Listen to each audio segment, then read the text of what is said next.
देखी आपन तो अपने होला। जब वो बूढ़ा बूढ़ी के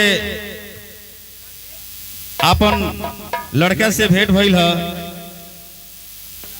तब उ जौन बाड़ी बूढ़ी के होनी फूट गलवा आ बूढ़ा के हालत भी खराब बा, लेकिन फिर भी कहना कि तू बाबू जा घरे अपन परिवार में रह।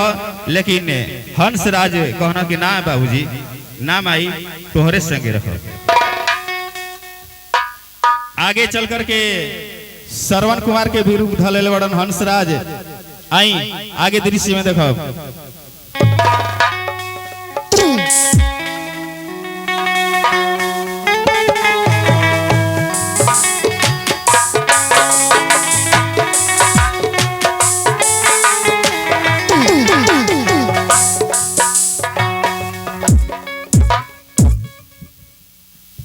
बाबूजी हेलो हेलो हेलो देखिए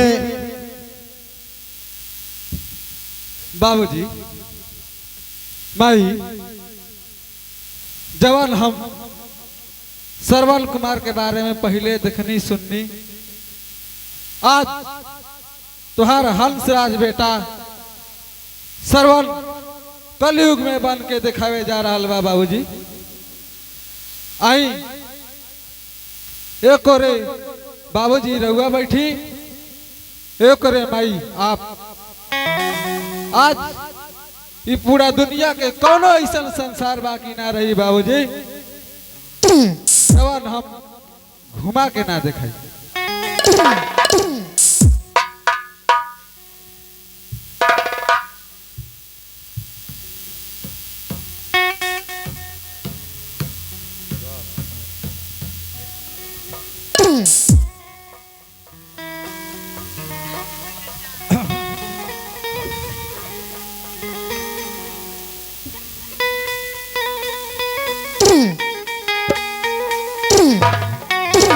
हेलो कहे के तो सब के हुआ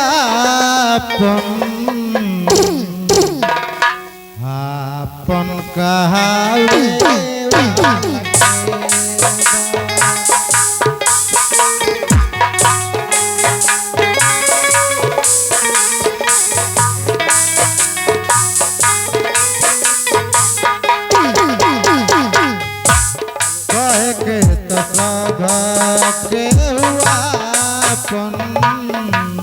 आपन कहावे वाला के।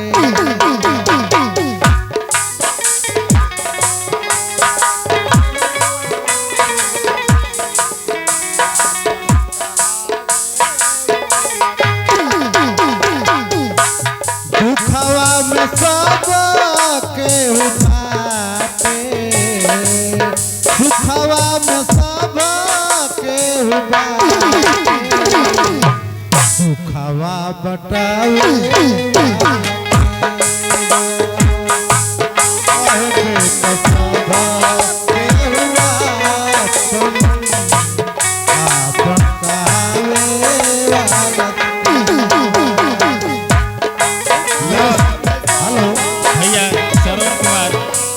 माता पिता के जौन होई तो खाना खराबी खियावत अयोध्या धाम भगवान के नगरी सब घुमा दिया पिताजी आशीर्वाद दिया।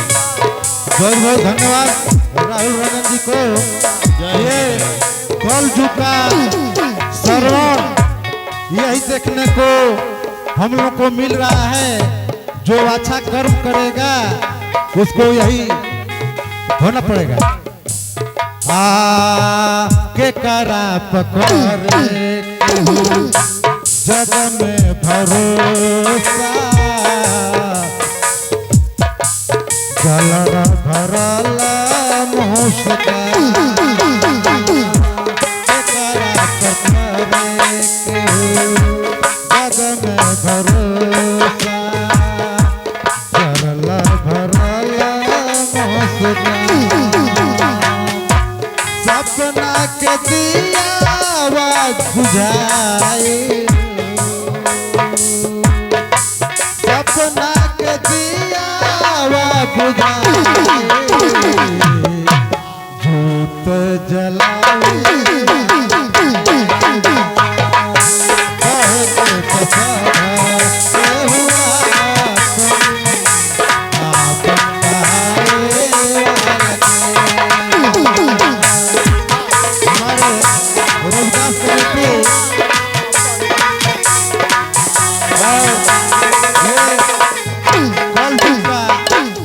देखिए यही संस्कार जो ये हमारे ऊपर समाज के ऊपर सबके ऊपर की बात है। कहा क्या है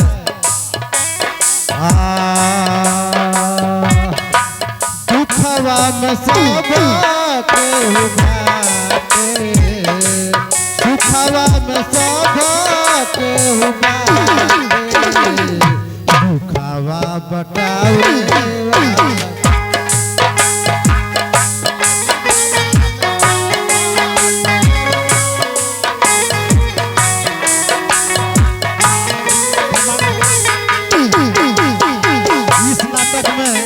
आप लोग देखे कि बेटा कैसा सोच रहा है अपने मन में।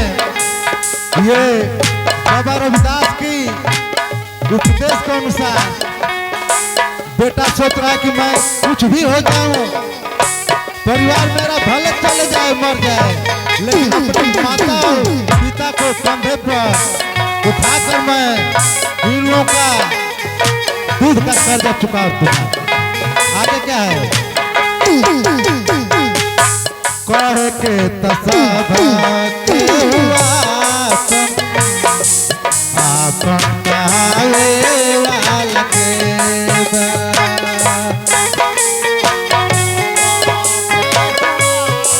आदमी को जिंदगी में जगह ठेस लगता है, सुख दुख हम लोग को हमेशा कुछ न कुछ अनुमान अपना लगाता है। कहा क्या है गठे जाए के नुके ना हो पत्थरा के देखा ले जा